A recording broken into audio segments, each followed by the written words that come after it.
the Jurassic Express in a 6-man tag with the backbone of the elite, Road Warrior Buck, his brother Balding Buck, and Twinkle Toes McFingerbang.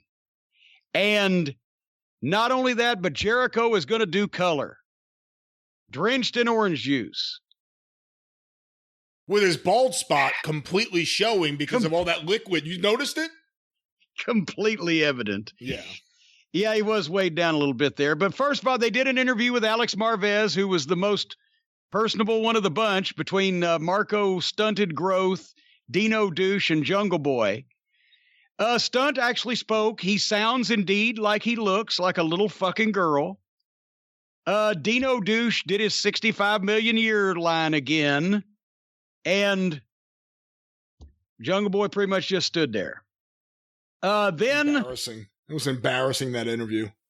Here's the fucking thing. Jurassic Express versus the Bucks and Omega. Once again, who are the heels? Who are the baby faces? All these people are popular. Why is this match taking place? So they can do some gymnastics. And that's what they did on this parody wrestling program. While Chris Jericho, the biggest mainstream name in the company, whined and griped on color about having orange juice dumped on him by some outlaw goof with his hands in his pockets, a bunch of small children had a gymnastics meet in a wrestling ring. And Adam Page, meanwhile, was cut away to several times drinking at a bar. Of course, the little freak of nature, Stunted Growth, worked with Twinkle Toes McFingerbang, of course. Because he was Stunted Growth, approximately the same size as the little 9-year-old girl that Olivier liked to have his matches with, and who knows what else he fucking did with her. So then Stunted Growth did some obviously fake shit. Then the world's greatest wrestling artist was competitive with a small child that doesn't weigh 120 pounds and doesn't scratch 5 feet tall. Then they all did some more gymnastics where you couldn't tell who was on offense. Then everybody assembled on the outside of the floor so that Kenny Olivier and Jericho even called it. So he's going to do his dive now. They did a big dive onto everybody, and everything came to a screeching halt so they could go to the break. So that, of course, you don't want any goddamn excitement going into a break. You just want a guy jumping on a bunch of people. They all fall down and everything comes to a screeching halt. You don't know who's in charge. On the other side of the break, they came back with a bunch of small children's gymnastics and dangerous bumps. But then, for a change of pace, Dino Douche got in, and instead of being a small child doing gymnastics, it was Tom McGee in 1986 doing kicks again. Have you noticed that? The one thing this guy could do that stands him apart from everybody else, I'm talking about Dino Douche in AEW, is he could go in and work like a big kick-ass monster big man with all the tattoos and the physique, and then do a move or two where he flips or flies or whatever the fuck to show he can do it, but he's a big guy and it would get over. But instead, he not only tries to do all the little guy shit, but he tries to do these kicks. He ain't Damian Priest level. It's Tom McGee level. And he just looks like an awkward fuck doing shit he don't know how to do.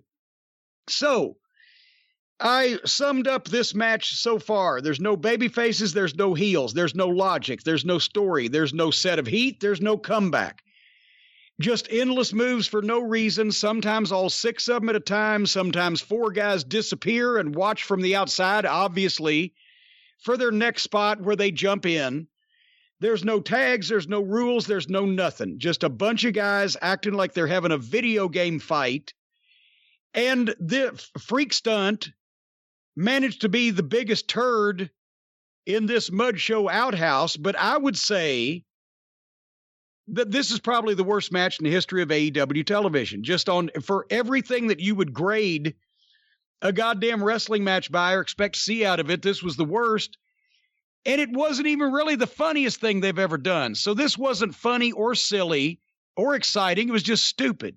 And then Did you see the part where every single one of them, all of them, helped hold? Well, I don't even know who was giving the move and who was taking the move. I think Road Warrior Buck took the move. So some way they did like one of those gymnastics towers where all the people on America's Got Talent go whoop, whoop, and they all jump up on each other. And then the little freak of fucking nature that ought to be goddamn thrown in a trunk and dropped off a bridge, stunted growth, does the Canadian Destroyer onto Road Warrior Buck over the top rope, off the top rope, into the ring, and gets a 2 count. And his own brother was standing there. The Buck's brother was standing there helping steady the tower so that this little goof could jump up and give his brother a fucking... Did you see that? Yeah, it was ridiculous. Did I describe it in any way accurately? They were all helping each other set it up. The one guy was holding the other guy's leg. It was ridiculous. And then the balding Buck, the brother, as soon as the little freak gave Road Warrior Buck the move, then balding Buck suddenly fell down again like nobody was going to notice that he was holding the fucking opponent up steady to do this. But nobody's going to notice. This is funny. This is fucking funny. If I wasn't done forever with the wrestling business, this wouldn't be funny. But now that I've officially said I will never be a part of this horse shit ever again for anybody, this is fucking funny. Anyway, so the comedy tumbling team on the local talent show continued their routine, and then finally Olivier worked with Stunt a minute more, and then Olivier pinned him with his fucking one-winged fairy move or whatever. And then sat there and smiled and mugged and made faces and pointed at the camera like he is wont to do. And then got on top of Stunt and started punching him in the fucking face again. Now he turned heel on Marco Stunt. And then the Bucks come and run over and pull him off of beating up Marco Stunt. And then he acts like, well, I just lost my head. Have we now officially put to bed any serious talk whatsoever from any source of Kenny Omega actually ever being any kind of star on American television ever? Can we go ahead and put that to bed now? I mean, we can, but people will still argue it. But this is a guy who... Well, people are still advocating for Donald Trump to lead the fucking free world, but we see what kind of fucking morons they are. This is a guy that if you were a fan that was accepting of all different types of wrestling, for years you would say he was pretty good or very good. And then he had 2 years working with Okada, where he got proclaimed to be the best wrestler in the world. And then since that time, he's been just a guy on that show, and he's riding on the expectations that he's going to become New Japan Omega again.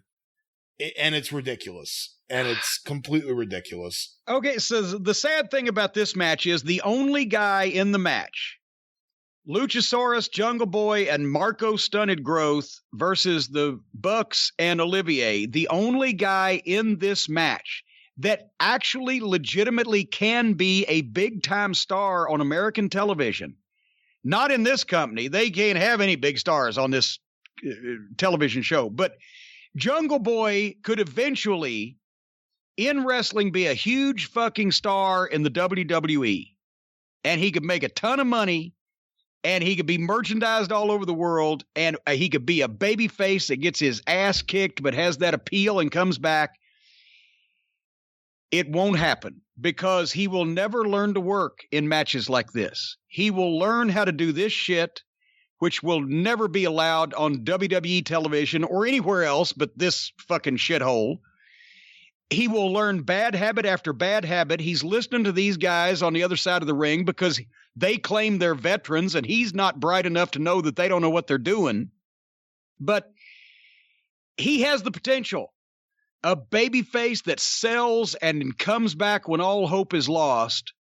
You could draw serious money with this fucking guy, and people would like him. But he will never learn. If he went to NXT and got trained and then worked with veterans that knew what they were doing and had professional agents in charge of him instead of this, hey, kids, let's put on a show shit. You could get this fucking guy over and he could make a ton of money. It's a shame because he's going to be wasted. In matches like this, he will never learn anything. And he'll be doing the same shit in 5 years as he is now. And he'll be in the same place if this place is still around. That's the sad thing.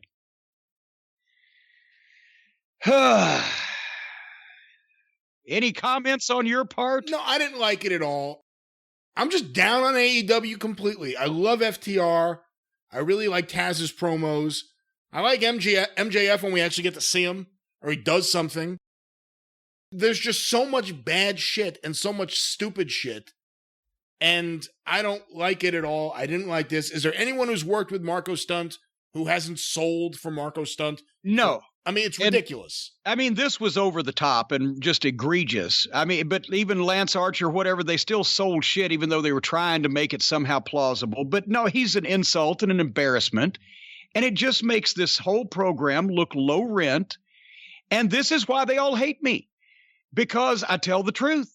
And because this is what everybody else is seeing also. Anybody that ever gave a shit about wrestling fans don't watch AEW. Comedy fucking flippy gymnastic fans watch AEW. People that actually like professional wrestling are offended by this. But the billionaire's been sold a bill of goods and hired a bunch of friends, and they've got to fucking go out and earn their money. So this is what we get.